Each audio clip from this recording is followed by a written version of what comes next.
ऊत्यञ्जातवेदसम् देवम् वहन्ति केतवाः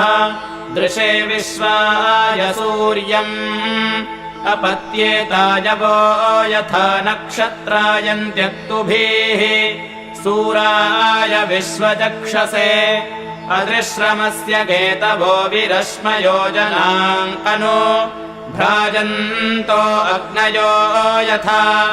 तरणिर्विश्वदर्शतो ज्योतिष्कृतसि सूर्य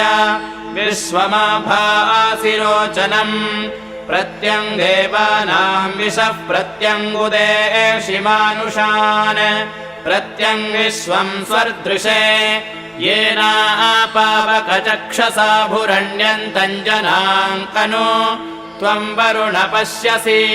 विद्या मे शिरजस्पृथ्वः मिमा